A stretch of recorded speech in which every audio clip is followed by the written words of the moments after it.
Hello there, it's Jay here from Jay's Vintage Junk, and yeah, I went car booting again this morning. The weather's actually cooled down a little bit, and I woke up this morning and I wasn't feeling too bad.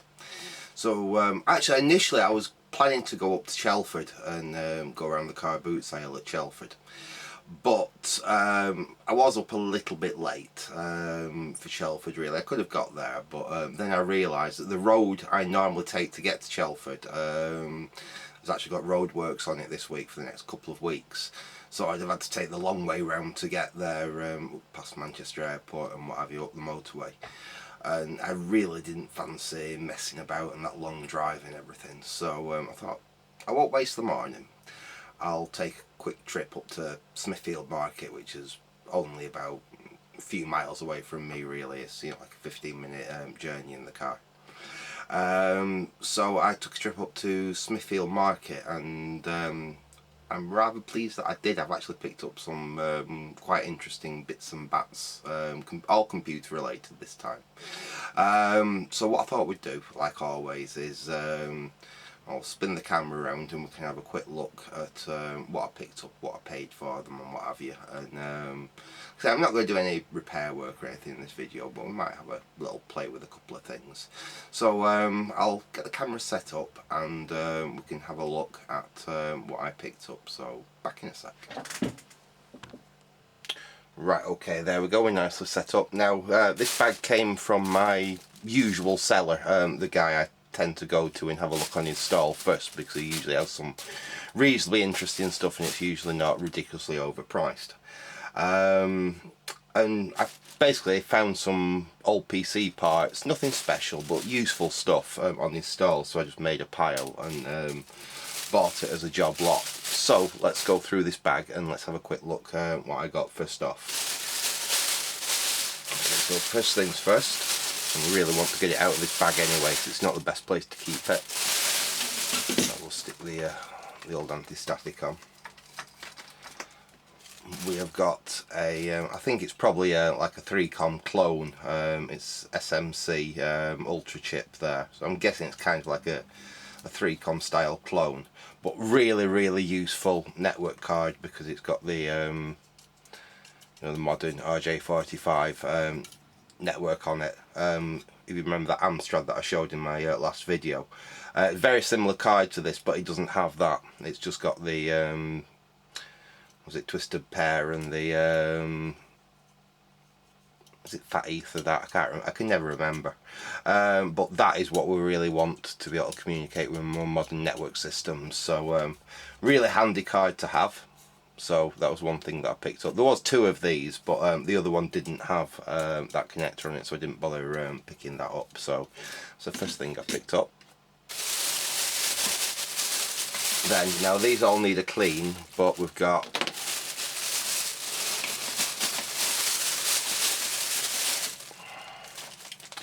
a nice disk drive cable there with both types. So we've got the edge connector and the pin connector, so that's for 5 1/4 and 3.5 inch. Reasonable length one. These are getting harder and harder to get, so I was really pleased to grab that. Again, IDE cable. Got plenty of these, but they always come in handy. Just needs a clean. A useful IDE cable. And I'm actually getting short of these because at one point I was just using the connectors for other things when I was short of one, and then I keep needing these for other projects. So yeah, basically just 2 RS232 serial ports on a little card with the connectors. Usually go on the pin header, either on the I/O board or on onto the actual motherboard. So again, incredibly useful. And then we've got actually that's connected. Oh, we've got another. This looks brand new. Yeah, we've got another floppy drive cable there. That looks absolutely brand new. With again with a 5 1/4 inch header for the A drive, and I think the other one's got it for the A and B. But again, incredibly useful. Well, if you're into messing about with old PCs, it's incredibly useful, and eBay price for things like this has got very expensive now. So again, incredibly handy to have. We have then got floppy drive complete with its cable on there. This is an Alps. Don't know whether they work. It looks a little bit on the rusty side, but we can go through and we can test all these in like a disk drive video or something. I've got a big pile of disk drives that need going through, so we might do that in a video coming up. We've got another disk drive here. This one's a Sony. Again, it's still got its cable, so I'm not short of floppy drive cables now. I was getting a little bit short, but certainly not now. Again, it's only got the edge connector for the A drive, but that's better than nothing. Nice little Sony drive. Doesn't actually seem to have really a whole amount of corrosion on it, a little bit of rust there. Filthy dirty, but like I said, hopefully it will clean up. And then we've got another, this is another Alps. That's had a little bit of a bash there, that's all bent there, but that's easily fixed. Again, this one looks in quite nice condition apart from that, but we've got another Alps electric floppy drive there. So really quite a nice lot of computer parts there, and I paid £8 for the lot, for everything here, so I'm quite pleased with that. If you think £2 each for the disk drives, £2 for the network card, all that was free. You can think of it like that, because I mean £2 each for one of them. Again, they're not ridiculously expensive on eBay yet, but they are starting to get up there. A good tested working 3.5 inch 1.44 meg flop is going to set you back at least a tenner. So we've got 3 there, potentially good ones, like I said, network card, which will be handy. I've got uses for that straight away. And then a load of useful cables, which will, like I said, you can never have too many spare cables. Right, let's get them to one side, and I'll pull out the next thing that I got. I don't think I want to put them back in the plastic bag. We'll get something better to put them in. What I could do with disconnecting them, make these easier to store. That one's off. Just work it off like that. There we go. That one's off. That'll make them a bit easier to store. And these can go, I'll get these cleaned and they can go in all my spare cables boxes. Put those, in fact those can go back in the bag for the moment because it'll keep them all together. And I'll find an anti-static bag for that network card. Right, the next thing that I've picked up. Let's take that off. And we have, ooh, let me reach past the camera to grab it. Oh. We've got a MyTech laptop. Now, to be honest, I'll say straight away, the chances of me getting this working are probably quite slim. I actually had one of these many years ago, or at least a very similar laptop. Now I think, if I can remember correctly, I think mine was a 386, like a 386 DX40 or something. I think these, you could get them as either a 386 or a 486, like SX25 or something like that. So it's a long time. It was back in the very late 90s I had that.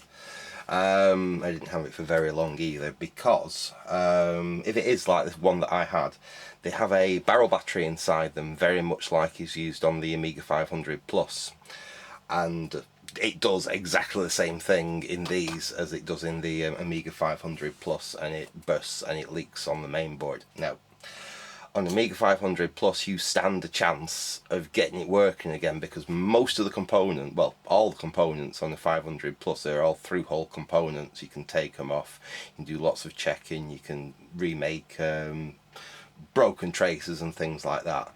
This, however, probably 90% of the components on this are all surface mount. When that battery leaks, it literally just destroys absolutely everything. In fact, I've got another laptop here. I have shown it on the channel a long time ago, and it's a twin head, and these suffer a similar fate. Those parts you can hear rattling around in there are actually components that have actually just dropped off the main board due to the battery corrosion in it. This is completely unfixable basically. I've only kept it because it's got a decent screen and most of the plastics are okay on it. The keyboard seems okay on it, the trackpad and things like that, but basically it is completely scrap. I have a feeling this is probably in the same condition, but the price was right, so I decided I'd grab it anyway.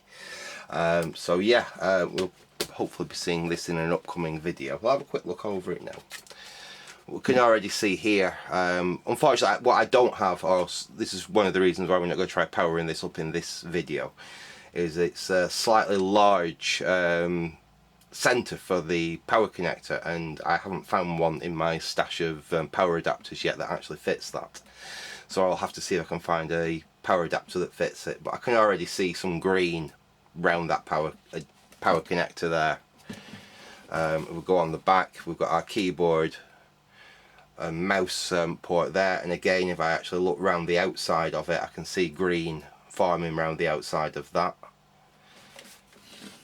I'm not sure about the disk drive there, but we've got a 3.5-inch disk drive there. If we pop the thing open, we've got a parallel port there, and again I can see green inside all the pins of that port. The VGA doesn't look bad, but the serial port there, again I can see green forming on the pins there.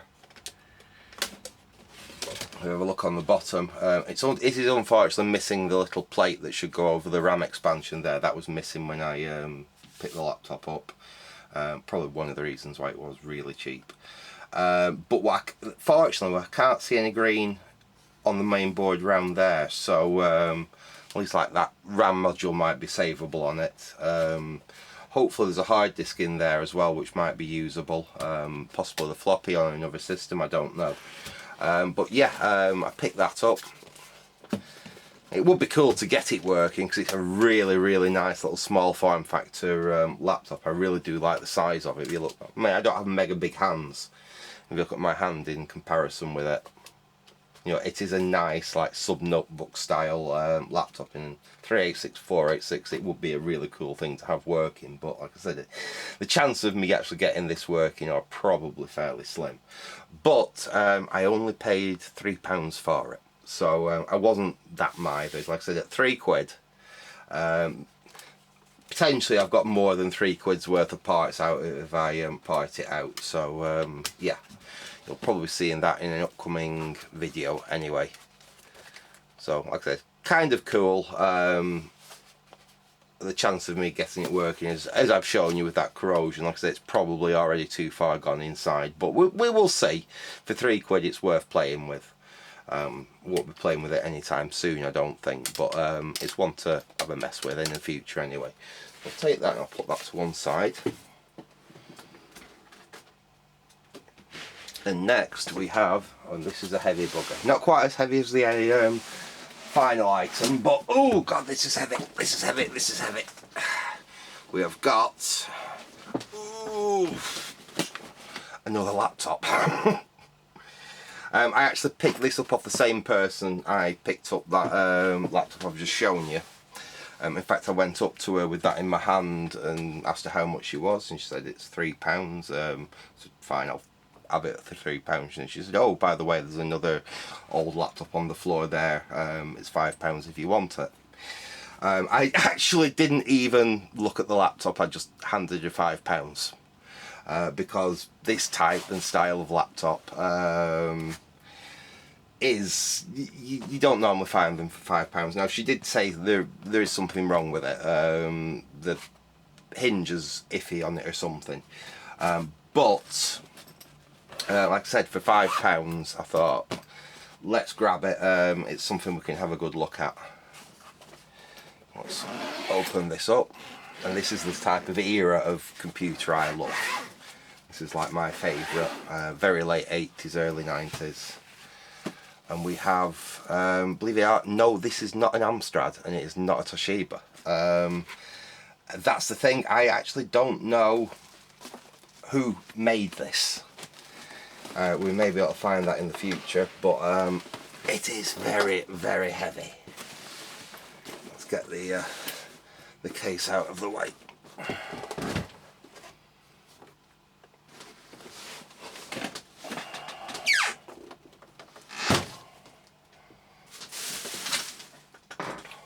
So yeah, I cannot find any branding on it so far. I've not looked. Like I said, this is pretty much the first proper look I've had of it. I've not even pulled it out of the case yet until now. Right, so we have a mystery laptop. Now I'm guessing this is possibly either like a 286 or a 386, something like that. What is wrong with it, unfortunately, is the display is not actually attached. I think there should be two little plastic pins or metal pins, one there and one there, that the screen opens up on, and they are missing. So whether this thing's been dropped or what have you, I am not 100% sure. It's also missing the two little sliders from there, but that's nothing major. That's not a big problem. But yeah, this looks quite interesting. Let's just shut that down. We'll go on to the back. So we've got a power switch there. We've got a carry handle, and we've got a VGA display. Oh, and we've actually got, it is a Comic Ken, I think, Technology Limited. But anyway, we've got printer, we've got a VGA port there. Don't know if you can make that out, but there is actually a label under there. Comic Ken, I think it says. Can't see 100% from here.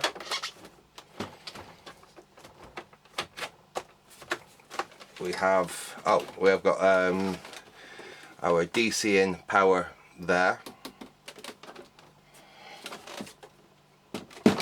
And then on this side we've got a COM port, we've got keyboard, and it says COM2, but that's basically a PS2 mouse port. But really cool.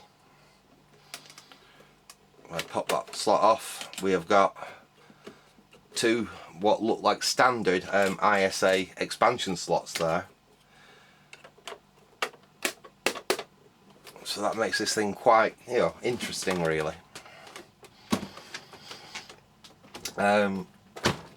Shall we see if this thing's going to do anything? Let's give this a try. Let's see if this is going to do something. Because we do actually have the power supply for it. Now, it doesn't say it's actually going to work, but we can at least give it a try. Now I'm going to need an IEC lead, which I think I've got down here. Can I get that one without knocking everything over? Possibly. Yes. Only knocked a few things over. Right, so we've got an IEC lead. Let's get that plugged in. Okay. We'll plug the power brick into that. Okay. Now I've seen there is an LED lit inside that. Let's put that to one side. Now obviously with the broken lid it is going to make it a little bit on the tricky side, but oh! I put power in, we've got a light on there. Let's see if we've got any display on the screen. Now unfortunately brightness has turned all the way down. Let's see if we can rectify that. Move that up a bit. We'll have them somewhere in the centre like that. Let me see if I can get you up a tiny touch. Because unfortunately I think I'm going to have to hold the screen.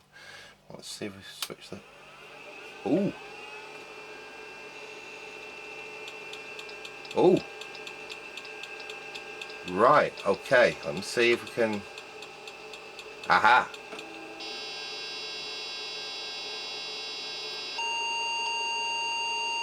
Right, so obviously it's getting... it had got a few issues, but it's telling us we've got a low battery. and it's shut off. So let's turn off again.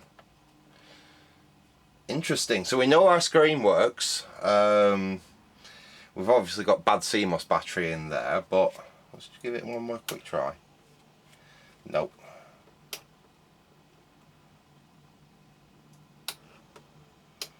It's interesting though, it almost seems as though it needs its battery to be able to actually do anything, power up or anything. But we do seem to have some forms of life out of it. Give it one last quick try. No, it's not going to, it must have been the last breaths of life in the battery, that. But it did indeed seem to want to power up, so we've obviously got something we can play with in the future. Very, very interesting. Now, I don't know where this was used. It's got Chester HA, and it's got a postcode actually etched into it. So as this belongs to a business or a school or something like that, I'm suspecting. But we've got something really, really cool to have a play with in the future, I think.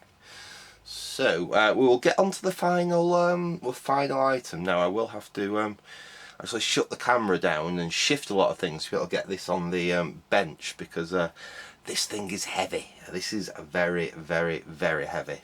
Not anything particularly vintage, but it's kind of cool for what I picked it up for. So I'll get this off the bench, I'll get that on the bench, and we'll be back in a sec. Right, okay, are we ready? And this is what I've picked up as my final item. And it's going to take some getting this into shot, because this is a monster. But what we've got here, I'll just fix the camera off there so hopefully you can see it reasonably well. We have got a Dell Precision T7500 workstation, Xeon workstation. Now, my main computer that I basically do on my video editing on, I do some 3D modelling type stuff for various things. I do you know, CAD type things. Basically, if I want to do anything where I need any serious computing power, I have like I say, a Dell Precision, but mine is a T5400, which is basically a lesser machine than this. The T7500 was the top of the line of the Dell systems of this time. I spotted this on someone's stall. They had a few other older computers, nothing I was particularly interested in, but this was stood there. I went and had a quick look at it, and the guy come over, and I asked him how much he wanted for it, and he wanted £40 for this. Now, I have looked on eBay because I have been considering trying to get something to replace my T5400 for a couple of reasons, and I asked him how much he wanted for this, and he said he wanted £40 for it. He said it definitely works. 40 quid. Now, I did have a quick squiz inside it at that point, and I wouldn't pay £40 for this one. Now, saying that, I've seen one of these in this configuration, exactly like this, working up on eBay, and they want over £100 for it. I basically made him an offer, and I offered him 20 quid for it, providing he carried it to my car. Because there was no way I was carrying this thing across the car boot cell to my car. I wouldn't have actually been possible to do it. It's that heavy. So he accepted, and he took my £20 and carried it to the car for me. So what we'll do, we'll crack the side off it, and you can have a quick squiz inside. Ooh.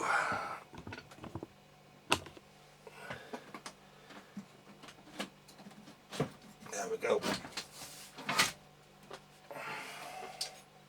And it's not bad inside. It's a little bit dusty, a little bit dirty. Obviously I've not done anything to it yet, and it's a fairly lowly spec version of the system. We only have the one Xeon processor there.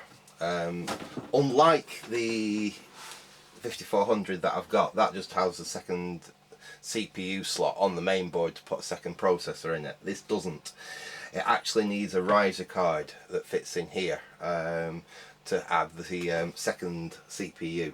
That also gives you some extra memory slots as well, so you can up the amount of memory this thing can take. I think in this configuration it can have up to like 96 gig of memory in it, with the extra card in there is 100 and odd gig of memory, more than I'm ever going to basically use or put in this thing. For the moment I'll probably try and get this thing actually up and running just as it is, as a single Xeon CPU. But the main reason I wanted to grab this thing is actually the drive bays, because the one problem I've got with my current one is it really only has 2 hard drive bays in it, the rest are for like the CD drive and stuff like that. And I've actually ended up using one of the spare drive bays at the front there to add a third hard drive to it. This one is actually set up for 4 hard drives there, which is good, because I tend to use 500 gig X Skybox hard drives. I've got a big pile of them, so they're very, very handy just to swap in and out. Basically this will make being able to swap them hard drives in and out very, very quickly and easily, because it's popped the case off and the hard drives are right there. As well with my current one, it's a bit more fiddling about, especially if it's where I've had to lash it in where there's not really meant to be a hard drive. I also noticed, I didn't actually notice this when I was grabbing the computer, we seem to have some form of graphics card in this. So I'm wondering whether this was used for like a CAD type application in the past, or something like that. We also do still have a hard drive in it. We've got a memory stick in there. It's only got one, so I'm guessing it's probably got like 4 gig or something like that on board. But yeah, shall we see if it works? I suppose that's the thing, because the guy said it did work. I took him for his word. To be honest with what I paid for it, I can probably get my money back just selling it as a spare, as a repair machine, because like I said, these things do still seem to hold at least a little bit of value. So yeah, let's give it a try. I'll put the cover back on, because they usually complain if you don't.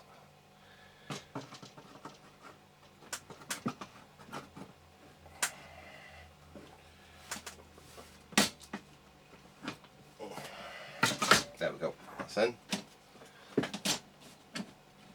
There we go, that's shut. What I'll do is I'll get a keyboard and monitor and everything set up, and we'll come back and we'll actually see if this computer is going to fire up. So back in a sec.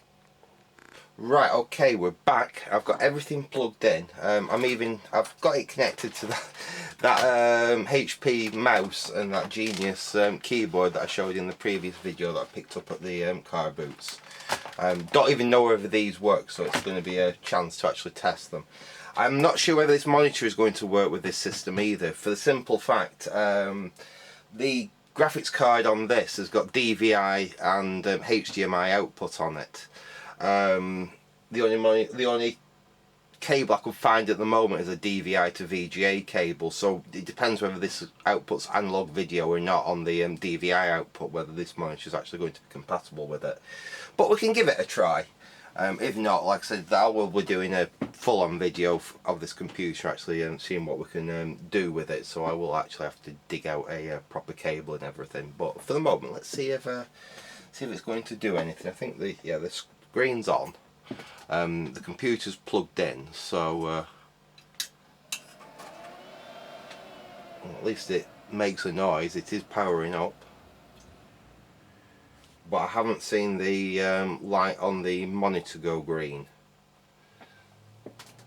Did I even try to power up then? But yeah, we've got a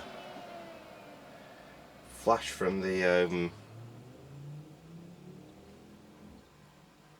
it's obviously got something that it's not happy with.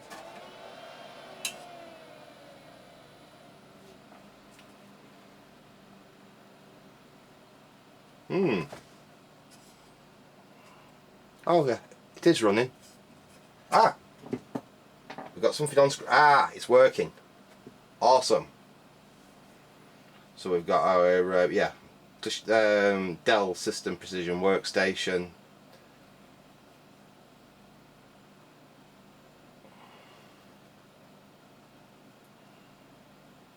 and see if it's actually going to boot.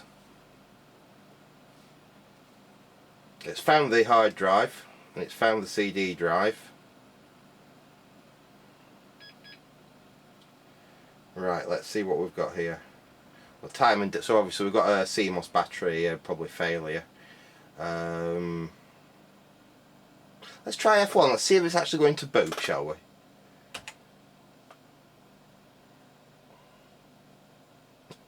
Oh, looks like we're booting into Windows.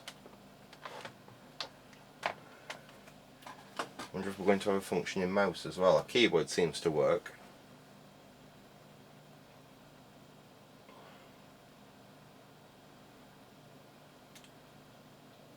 No, I might hit a password or anything. And to be honest, I'm not even bothered about the Windows on here because I'm planning to run Linux Mint on this system, so that really isn't a major issue. But it'd be interesting to see what's actually on this and what it boots up to anyway.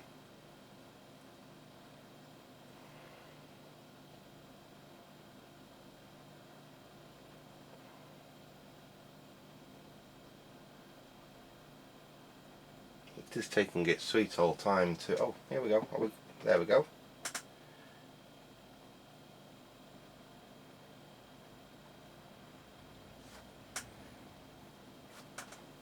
What's this? This is Windows 10. To be honest, I have not used Windows since Windows 7. My Dell upstairs is running Windows 7. And I'm really going away from using Windows. I'm not a big fan of the modern Windows distros. I actually really... Oh, there we've got a working mouse. I actually really like Windows Mint. And that's basically what like I said, that's what I'm planning to probably run on this thing. But it does indeed seem to work. Team Viewer, Google Chrome,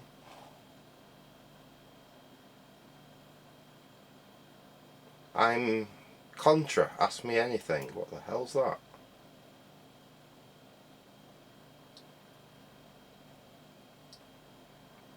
Oh dear, is this something that like the later Windows have in them? I don't know. In fact, what version of Windows is this? Is this Windows 8 or Windows 10? As you can tell, I really am not a big fan of the later Windows operating systems. I like... well, Windows 7 is the last Windows operating system that I really thought was any good.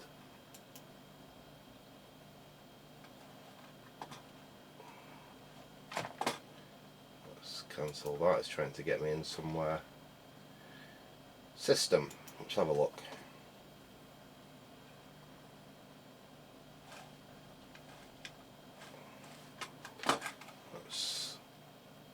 Settings,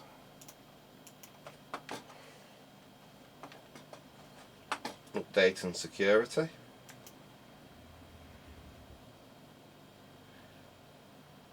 So it's Windows 10 version 1111. So I presume that's telling us exactly what we've got in this at the moment. Like I said, I'm not interested in running Windows 10 on it or anything like that. I'm planning to put Linux Mint on this. But yeah, it shows at least we've got a fully working, functioning system. So I don't think that's particularly bad. Now this is old. This is not like a current system or anything, but this was an incredibly expensive system when it was new.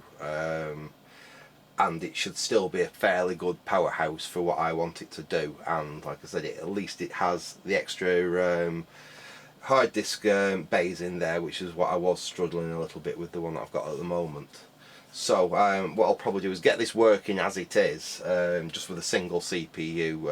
I'll probably up the RAM a little bit in it, put Linux Mint on it, and see how it runs. If I'm really happy with it, then I'll look at adding the extra CPU card. They are available on eBay for not a ridiculous amount compared with what these systems were new.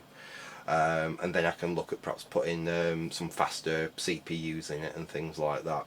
I'm not even 100% sure what the socket on this is. I'm guessing it's probably the same as what I've got on my T5400, but I'm not 100%. This could be a later generation. I'll find that out when, like I said, we do a proper video on this, and I'll do some little bit more research on it. But yeah, that's basically what I picked up at the car boot sale today. Like I said, I paid 20 quid for this, which I thought was a bit of a steal, especially considering we seem that we've all seems to be working. Like I said, it's a bit of a minimum spec, but even so, £20 I think was a very good deal for that computer. I paid a fiver for the laptop with the damaged hinge, but that is definitely going to be a nice rebuild project. I'm pretty sure we can do something with that one. And so that one I'm less hopeful for, but for 3 quid it was worth buying just for the entertainment value of pulling it apart and seeing what I can possibly salvage from it if it is completely dead. Like I said, I'm pretty sure this is going to be just a parts machine, but 3 quid, you can't go wrong really. So yeah, I'm going to leave it there for now. I'm not going to say when the next video is going to come up or anything, because with the way that my health is at the moment, like I say, I'm not pushing myself to do too much video wise. But if I decide I'm going to have a play with this thing, obviously I'll think about switching the camera on and take you along for the journey.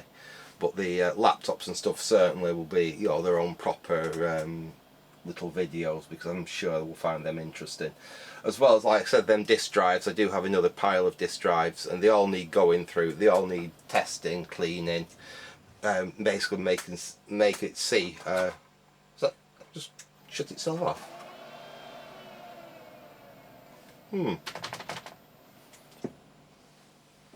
I don't know, there might be something wrong with this computer after all, we'll have to see. I might just need something messing about with the operating system. Yeah, anyway, like I said, I'm going to leave it there for now. Like I said, I hope you enjoyed this little update on the project, and like I said, I will take you along for the ride when we start playing with some of this stuff. So I'll say thanks for watching and goodbye.